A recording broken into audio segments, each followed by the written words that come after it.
வணக்கம் நண்பர்களே. Diploma in cooperative management அது டிசிஏ கோர்ஸை பற்றி பல்வேறு வகையான டவுட்ஸ் இருக்கு. ஸோ அதுக்கான ஒரு டிஸ்கஷன் காணொலி தான் இது. ஏன்னா நிறைய பேர் நம்மளோட டவுட் வந்து ஃபோன் கால் மூலமாக கேட்குறீங்க.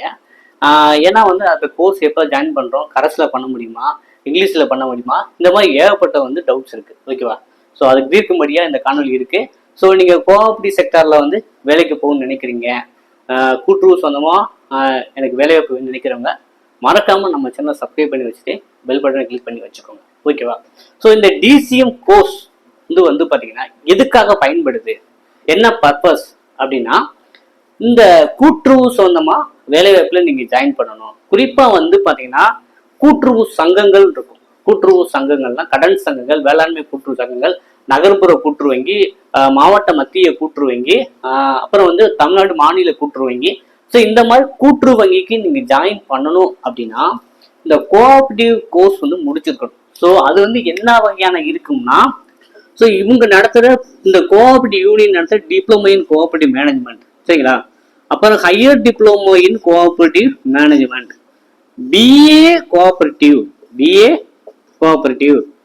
பிகாம் கோஆபரேஷன், சரிங்களா? பிகாம் கோஆபரேஷன், அப்புறம் வந்து எம்ஏ கோஆபரேட்டிவ், சரிங்களா? MA cooperative, MCom cooperation. அதாவது பிகாம் கோஆபரேஷன் தனியா கோர்ஸ் இருக்கு, பிஏ கோஆபரேட்டிவ் தனியா கோர்ஸ் இருக்கு. நீங்க normal BCom, regular BCom CS இதெல்லாம் எலிஜிபிள் கிடையாது. பிகாம் கோஆபரேஷன் தனியா படிச்சிருக்கணும். ஓகேவா? எம்ஏ கோஆபரேட்டிவ் தனியா படிச்சிருக்கணும், எம்காம் கோஆபரேஷன் இந்த மாதிரி படிச்சிருந்தா தான் இந்த நான் சொல்ற இந்த கோஆபரேட்டிவ் சொசைட்டி, அது கூட்டுறவு தொடக்க வேளாண்மை கூட்டுறவு கடல் சங்கம் பார்த்துப்பீங்க, சரிங்களா? அப்புறம் வந்து நிறைய நீங்க கிராமத்துல இந்த மாதிரி வேளாண்மை கடன் சங்கங்கள், நகர்ப்புற கூட்டுறவுலாம் பார்த்துப்பீங்க. ஸோ அதுக்கெல்லாம் வந்து இந்த கோர்ஸ் படிச்சா மட்டும்தான் இது. ஸோ இந்த டிசிஎம் கோர்ஸ்க்கான நம்ம டவுட்ஸ் தான் எல்லாரும் கேட்குறீங்க. இது வந்து பாத்தீங்கன்னா இயர்லி ஒன்ஸ் வந்து ஜூலை ஆகஸ்ட்ல வந்து அதுக்கான அறிவிப்பு வெளியாகும். இது வந்து 1 இயர் கோர்ஸ். இது வந்து என்னது, 1 இயர் கோர்ஸ். ஓகேவா? இதுக்கு வந்து 2 செமஸ்டர். 1 year course 2 semester. ஓகேவா? ஒரு செமஸ்டருக்கு 5 சப்ஜெக்ட், 5+5, சரிங்களா? 2வது செமஸ்டர் 5, மொத்தம் 10 சப்ஜெக்ட் வந்து நீங்க படிக்க போறீங்க. ஸோ இந்த டிசிஎம் கோர்ஸ் மூலமா உங்களுக்கு என்னென்ன ப்ராஃபிட் இருக்கு, அதாவது பெனிஃபிட்ஸ் இருக்கு அப்படின்னா, இந்த DCM diploma in cooperative management certificate வந்துருங்க, சரிங்களா? கம்ப்யூட்டர் அவேர்னஸ், சரிங்களா? கம்ப்யூட்டரும் சரியா சொல்லி தருவாங்க. அப்புறம் வந்து அப்ரைசர், அதாவது ஜுவல் அப்ரைசர், நகை மதிப்பீட்டாளர், சரிங்களா? ஸோ இந்த மாதிரியான சர்டிஃபிகேட் வந்து இந்த ஒரு கோர்ஸ் படிக்கிறதுனால, டிப்ளமோ இன் கூட்டுறவு மேலாண்மை, computer awareness certificate, jewel appraiser, so இந்த 3 சர்டிஃபிகேட் இந்த ஒரு கோர்ஸ் படிக்கணுமா கிடைக்குது. ஓகேவா? ஸோ இதை வச்சு நீங்க பிரைவேட் பேங்க்லயோ நீங்க வேற அந்த ஜுவல் அப்ரைசர் பயிற்சி வச்சு கூட நீங்க வந்து பிரைவேட் பேங்க்ல கூட அப்ரைசரா கூட நீங்க ஜாயின் பண்ணலாம். ஓகேவா? ஸோ இந்த கோர்ஸோட இன்னொரு பெனிஃபிட் என்ன, டிசிஎம் கோர்ஸ் வந்து இப்போ டிசிஎம் வந்து பார்த்தீங்கன்னா ஜூலைல போடுறாங்க. ஜூலை 2026 அட்மிஷன் போடுறீங்க, சரிங்களா? அட்மிஷன் வந்து தேதிங்கன்னா ஒரு 5ஆம் தேதி, நான் ஒரு அப்ராக்சிமேட் சொல்றேன், ஒரு 5ஆம் தேதி போடுறாங்க. ஓகேவா? இந்த சேம் 5th போடும்போது சேம் டைம் வந்து பாத்தீங்கன்னா இந்த கோஆபரேட்டிவ் எக்ஸாமுக்கு நோட்டிபிகேஷன் வருது. அது 7ஆம் தேதியில போறாங்க. 7ஆம் தேதியில அப்ளை பண்ணலாம்னு நினைச்சோங்களேன். நீங்க வந்து இதுக்கு ஒரு டூரேஷன் கொடுத்துருப்போம், 5ல ஒரு 25ஆம் தேதி வரைக்கும் அப்படின்ட்டு. இது வந்து 7ல ஒரு 30ஆம் தேதி வரைக்கும் அப்படின்னு டேட்டு கொடுத்துருந்தாங்க. அப்படின்னா இந்த கோர்ஸ் அட்மிஷன் ஃபீஸ் கட்டிட்டு கூட இந்த எக்ஸாமுக்கு நீங்க அப்ளை பண்ணலாம். ஓகேவா? இந்த கோர்ஸ் வந்து 25,000 வரும் அரௌண்ட். நான் வந்து அப்ராக்சிமேட் வேல்யூ சொல்றேன். இந்த டிசிஎம் கோர்ஸ் பொறுத்த 25,000 வரும்.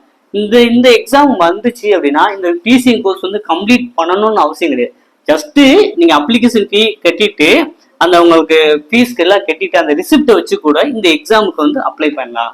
ஃபீஸை கட்டிட்டு அப்பயே போனாபைட் சர்டிஃபிகேட் வாங்கிட்டு இந்த எக்ஸாமுக்கு வந்து இந்த டேட்டுக்குள்ள இருந்துச்சு போட்டாங்கன்னா அப்ளை பண்ணலாம். ஓகேவா? அதனால வந்து கம்ப்ளீட் பண்ணிருக்கணும் அப்படிங்கிறது டிசிஎம் பொறுத்த வரைக்கும் கிடையாது. ஓகேவா? ஸோ லாஸ்ட் இயர் வந்து பாத்தீங்கன்னா இந்த மாதிரி ஒரு சூழல் வந்தது. ஒரு 2-3 வருடங்களாகவே 2023 அப்படித்தான் பண்ணாங்க, 2025 அப்படித்தான் பண்ணாங்க. அப்ப ஒரு வருஷம் விட்டு தானே பண்றாங்க. இந்த வருஷம் வர வாய்ப்பு இல்லைன்னா வாய்ப்பு கண்டிப்பா இருக்கு. ஏன்னா அடுத்த அசிஸ்டன்ட் மேனேஜர் போட போறாங்க. ஓகேவா? அதனால வந்து அந்த அசிஸ்டன்ட் மேனேஜர் கூட அதுக்காக மட்டும் போடாம சொசைட்டிலையுமே நிறைய பெண்டிங் ரிட்டைன்மெண்ட் நிறைய இருக்குனால அதுக்கும் அழைப்பு வெளியாகலாம். அப்படிங்கிற சூழ்நிலை வந்து நீங்க எதிர்பார்த்து நீங்க எந்த நம்பிக்கையில டிசிங் கோர்ஸ் படிச்சிருக்கீங்களோ படிக்க போறீங்களோ அதே நம்பிக்கையில எக்ஸாமுக்கு தயாராகல, எந்த வித தவறும் கிடையாது. ஓகேவா? அதனால வந்து நிறைய பேர் வந்து லாஸ்ட் இயர் வந்து டிஎன்பிசி அஸ்பிரன்ஸ் குறிப்பாக வந்து பாத்தீங்கன்னா குரூப் 4 கவுன்சிலிங் வரைக்கும் போயிருப்பாங்க. கடைசி நாள் வரைக்கும் போயிட்டு காத்து வந்து வேலை கிடைச்சிக்காம வந்திருக்காரு. அதே போல குரூப் 2லயுமே பிரிமினரி முடிச்சு மெயின்லாம் போயிருப்பாங்க, அவங்களுக்கு வேலை கிடைக்கல. அந்த மாதிரி கேண்டிடேட்ஸ் என்ன பண்ணாங்க அப்படின்னா நம்மளுடைய காணொலியின் அவேர்னஸ் ஏற்படும் விளைவாக வந்து இமிடியேட்டா இந்த மாதிரி ஜாயின் பண்ணி ஃபர்ஸ்ட் அட்டம்ப்ட்லேயே கிளியர் பண்ணி போய் வேலையில உட்காந்துருக்காங்க. ஓகேவா? ஸோ அவங்க வந்து என்னன்னா ஒரே நாள்ல சாதிச்சாங்கன்னா கிடையாது. ஏன்னா ஏன் உங்களுக்கு இன்னொரு தகவலே சொல்லிடுறேன். இந்த மாதிரி ஒரு 200 கொஸ்டின் கேட்குறாங்க. சரிங்களா? 200 கொஸ்டின்ஸ் வந்து கேட்குறாங்க.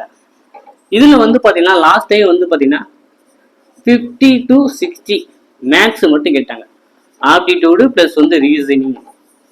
ஓகேவா? அப்போ ஒரு 60 கொஸ்டின் வருது. அப்போ ரிமைனிங் 140 கொஸ்டின்ல தான் உங்களுக்கு வந்து பாத்தீங்கன்னா ஒரு 70 வந்து பாத்தீங்கன்னா கோஆப்ரேஷன்ல இருந்து வந்தது. ரிமைனிங் 70ல வந்து ஜிஎஸ் பிளஸ் தமிழ். ஓகேவா? அப்ப யார் அடிச்சிருப்பாங்கன்னா அந்த 70 தான் அந்த cooperative. Remaining 50 to 60 aptitude reasoning, 70 வந்து ஜிஎஸ் பிளஸ் தமிழ்னால ஏற்கனவே டிஎன்பிசி நல்லா படிச்சுக்கிட்டு இருக்கவங்க தான் இந்த எக்ஸாமை கிராக் பண்ணாங்க. ஸோ அதனால வந்து நான் வந்து என் நோட்டிபிகேஷன் கல்லாம் பார்த்தாதான் படிப்பேன். ஓகேவா? நோட்டிபிகேஷன் வந்து எக்ஸாமுக்கு நான் அப்ளை பண்ணிட்டு காட்டிட்டு வந்ததுக்கு அப்புறம் தான் புக் எடுத்து படிப்பீங்கன்னா வருஷம் இந்த மாதிரி நோட்டிபிகேஷன் வரும், காட்டிக்கிட்டு வரும், எக்ஸாம் எழுதுவீங்க, ஆனா பாஸ் பண்ண மாட்டீங்க. ஓகேவா? இப்ப இருக்கிற போட்டி நிறைந்த சூழல்ல ஒரு சில பேர் வந்து அவங்களுடைய எக்கனாமிக் ஸ்டேட்டஸ் தகுந்த மாதிரி 50,000 1 லட்சம் கட்டி இப்பயே குரூப் 4 குரூப் 2 உட்காந்து பெய்தியா படிச்சுட்டு இருக்காங்க. சரிங்களா? இப்ப நீங்க வந்து ஒரு ஏனோ தானோன்னு இருந்துக்கிட்டு உங்க வீட்லயே நான் வீட்லயே உட்காந்து படிக்கிறேன் அப்படின்னு சொல்லிக்கிட்டு ஏமாத்திக்கிட்டு இருந்தீங்கன்னா நீங்களும் படிச்சு வேலைக்கு வாங்க மாட்டீங்க. அதுக்கு நீங்க ஒரு பிரைவேட் கம்பெனில போனா கூட உங்களுடைய திறமைக்கு ஏற்றாப்புல எக்ஸ்பென்ஸ் சேலரி கூட கூடும். ஸோ இப்படி படிக்கிட்டு நீங்க உட்காந்துறாங்க வெறித்தனமா. எக்ஸாம் வந்து முன்ன பின்ன வர்றதுக்கு ஆனாலும் நீங்க படிச்சுக்கிட்டே இருக்கணும். சரிங்களா? ஏன்னா நான் ஏற்கனவே சொல்லியிருக்கேன், இந்த 2030 வரைக்கும் வந்து பாத்தீங்கன்னா நம்முடைய என்டையர் ஸ்டேட் கவர்மெண்ட்லயும் நிறைய ரிட்டைர்மெண்ட்ஸ் வருது. ஸோ நீங்க படிக்கிற இந்த ஜென்ரல் ஸ்டடிஸ் இருக்குல்ல, general studies Tamil aptitude reasoning எல்லாமே காமன் தான். குரூப் 4 குரூப் 2 குரூப் 1 எல்லாத்துக்குமே வந்து இந்த ஜென்ரல் ஸ்டடிஸ் தமிழும் ஆப்டிடியூட் ரீசனிங் காமன் தான். அதை வந்து நல்லா படிக்கிறதுல எந்த தவறுமே கிடையாது. சரிங்களா?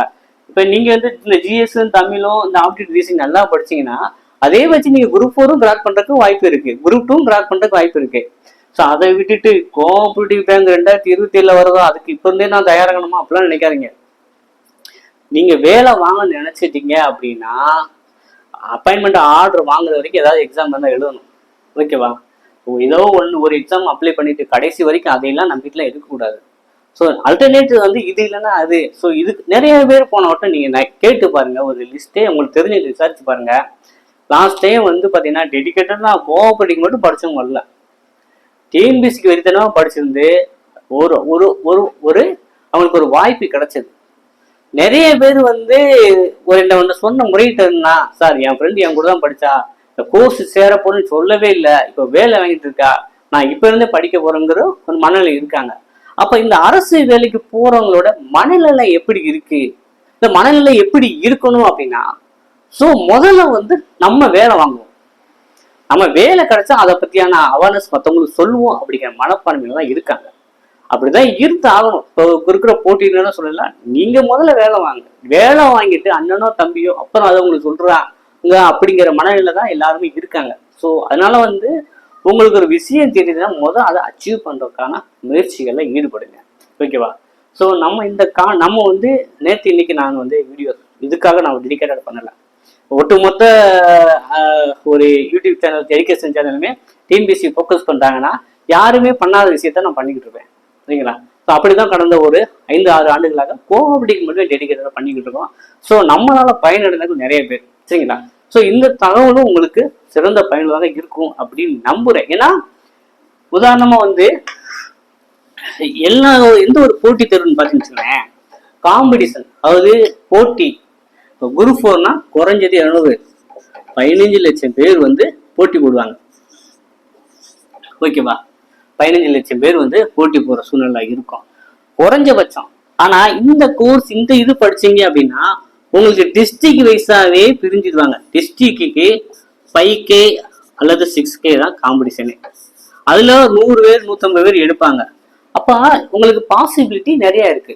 ஓகேவா? பாசிபிலிட்டி நிறைய இருக்கு. அதனால வந்து இது வந்து ஈஸியஸ்ட் வே.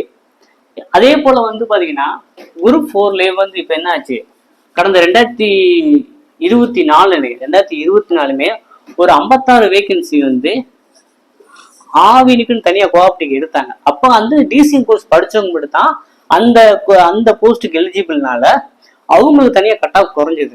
இப்போ நார்மலா வந்து இங்க குரூப் 4ல வந்து டைபிஸ்டுக்கு வச்சுக்கோங்களேன். டைபிஸ்டுக்கு வந்து பாத்தீங்கன்னா நார்மலா மற்ற எல்லாருக்கும் 200க்கு 165 மார்க் மேல இருந்துச்சு அப்படின்னா டைபிஸ்டுக்கு ஒரு 155 அந்த மாதிரி தான் இருக்கும். அதே வந்து பாத்தீங்கன்னா நீங்க ஷார்ட் ஹேண்ட் படிச்சிருக்கீங்க, ஸ்டெனோ படிச்சீங்கன்னா அவங்களுக்கு 130 அந்த ரேஞ்சிலேயே வேலை கிடைக்கும். அப்ப ஏன் அப்படி கிடைக்குன்னா அந்த ஸ்டெனோ படிச்சவங்க ஷார்ட் ஹேண்ட் படிச்சவங்க ரொம்ப கம்மி. அப்ப அவங்களுக்குள்ள போட்டி வந்து இருக்கிறதுனால கட் ஆஃப் கம்மியா இருக்கும். அதே மாதிரிதான் இந்த இது கோஆப்டிவ் செக்டருக்கு நீங்க வந்துட்டீங்க அப்படின்னா எல்லாரும் பேர் கூட, ஏன்னா நிறைய பேர் வந்து இப்பெல்லாம் பார்ப்பாங்க, சரி நம்மனா கடைசியா படிக்க மாட்டாங்க, கோர்ஸ் போகிறதுக்கே யோசிச்சுட்டு உட்காந்துருவாங்க. அப்ப இதுக்குன்னு தனியா 1 இயர் ஸ்பெண்ட் பண்ணி எக்ஸாம் எழுதுறாங்கல்ல, அப்ப அவங்களுக்கு தானே பாசிபிலிட்டி இருக்கு. ஓகேவா? அப்ப நீங்க வந்து இந்த கோர்ஸ் படிச்சுட்டீங்கனால கண்டிப்பா வந்து உங்களுக்கு பிரைட் ஃபியூச்சர் இருக்குதான் செய்யுது. அதே போல வந்து இந்த கோர்ஸ் படிக்கவோ இந்த எக்ஸாம் எழுதுறக்கோ ஏஜ் லிமிட் ஒன்றும் கிடையாது. சரிங்களா? ஏஜ் லிமிட்டே கிடையாது. அப்படிங்கிற பட்சத்துல இந்த நல்ல வாய்ப்பு வந்து இந்த ஒரு அட்டம்ப்ட்ல 2வது அட்டம்ப்ட்ல கிளியர் பண்ணலாம். சரிங்களா? அடுத்து டிஎன்பிசில ஏதோ சேர்க்கிறாங்க, ஏதோ ஒரு வந்து சேர்க்கிறாங்கன்னா அந்த டிசிஎம் கோர்ஸ் படிச்சவங்களுக்கு தனி கோட்டா வந்துடும். அந்த கேட்டகரியில அந்த அவங்க தான் அப்ளை பண்ண மாதிரி சூழல் இருக்கும். அப்படிங்கிற பட்சத்துல நீங்க கற்ற கல்வி வந்து என்னைக்கும் பயன் தராம போகாது. ஓகேவா? என்னோட ஃப்ரெண்டு வந்து இந்த மாதிரி தான் 36 வயசுல வந்துதான் அவனுக்கு வந்து இந்த டிசிஎம் கோர்ஸ் படிச்சதுனால அவன் டிஎன்பிசி நிறைய எழுதிட்டு இருந்தான். இந்த டிசிஎம் கோர்ஸ் படிச்சதுனால அவனுக்கு வந்து பாத்தீங்கன்னா 2020ல ஒவ்வொரு டிஸ்ட்ரிக்டும் தனித்தனியா எடுத்தாங்க. அப்போ வந்து அவன் வந்து பாத்தீங்கன்னா தர்மபுரியும் செலக்ட் ஆனா, இப்போ வேற இன்னும் பெரம்பலூர்லையும் செலக்ட் ஆனா, இப்போ வந்து பெரம்பலூர்ல வேலை பார்க்கறான். ஸோ இப்படிங்கிற சூழ்நிலை வந்ததுன்னா அப்போ 2020ல அப்படி எடுத்தாங்க. ஆனா இப்ப 2023ல இருந்து கம்பைண்டா ஒரே நாள்ல தான் எக்ஸாம் இருக்கும். எல்லா மாவட்டத்துக்கும் ஒரே நாள் எக்ஸாம். ஓகேவா? அப்படின்னு கொண்டு வந்துட்டாங்க. ஸோ இது வரும் காலங்கள்ல வந்து பாத்தீங்கன்னா ஒரு புதிய அரசாங்கம் எடுத்திருக்காங்க. அதனால வந்து நம்ம இன்னொரு நம்பிக்கை ஏற்படுது. ஸோ நம்ம வந்து ஒரு வெளிப்படைத்தன்மையோட நடத்துவாங்க, நமக்கான வாய்ப்புகள் அதிகம். இந்த நீங்க குரூப் 4லயுமே ஒரு பல்க் ரெக்ரூட்மெண்ட் எடுக்கலாம், குரூப் 2லயும் ஒரு பல்க் ரெக்ரூட்மெண்ட் வந்து எடுக்கலாம். ஸோ நம்ம வந்து பாத்தீங்கன்னா டிஎன்பிக்கும் நம்ம தொடர்ச்சியா கான்செப்ட் பண்ணிட்டு இருக்கோம். அதுலயுமே இன்னைக்கு வந்து செய்தியில வந்து ஒரு 15,000 வேகன்சி எடுக்க போறதா சொல்லியிருக்காங்க. அதனால வந்து போட்டித் தேர்வுகள் வந்து நம்ம எக்ஸாம் வந்தா படிச்சுக்கலாம், நோட்டிபிகேஷனை பார்த்துட்டு படிச்சுக்கலாம் அப்படிங்கிற எண்ணத்தை விட்டுருங்க. ஏற்கனவே உங்களோட வந்து பாஸ்ட வந்து 1 வருஷமா படிச்சுட்டு இருக்கிறவங்க இருக்காங்க, 2 வருஷமா என்ன படிச்சுக்கிட்டு இருக்காங்க. அப்ப நீங்க இப்ப இருந்து படிக்கிறோம்னா அவங்களோட பல மடங்கு உழைப்பு, பல மடங்கு நேரத்தை செலவிட்டு படிச்சாதான் பயிற்சியை மட்டும்தான் நீங்க வேலை வாங்க முடியும். ஓகேவா? இப்போ இனிமேல் தயாராங்களுக்கு சொல்றேன். ஓகேவா? ஸோ அதனால வந்து படிக்கிறோம்னு நினைக்கிறவங்க வந்து அது அந்த என்னைக்கு வரும்னு நினைக்காதீங்க. உலகம் அழிஞ்சு போயிட போகுது இனிமேல், அப்படியே வராதுன்ட்டு. வரத்தான் போகுது. ஆனா அதை நோக்கி வந்து உங்களுடைய பயணம் இருக்கும். ஸோ உங்களுடைய பயணத்துல நம்மளுடைய பயணம் சேர்ந்து இருக்கத்தான் போகுது. நம்ம வந்து பாத்தீங்கன்னா இதுக்கான டெடிகேட்டடா ஸ்டடி மெட்டீரியல், டெஸ்ட் பேஜ் எல்லாமே போட்டுருந்தா இருக்கும். ஸோ விருப்பம் உள்ளவங்க இணைந்து பயன்பெறலாம். ஸோ இது சம்மந்தமாக உங்களுக்கு டவுட்ஸ் இருந்துச்சு அப்படின்னா கமெண்ட்ல தெரிவிங்க. அடுத்த காணொலியில் இன்னும் டீட்டெயிலாகவே டிஸ்கஷன் பண்ணலாம். நன்றி, வணக்கம்.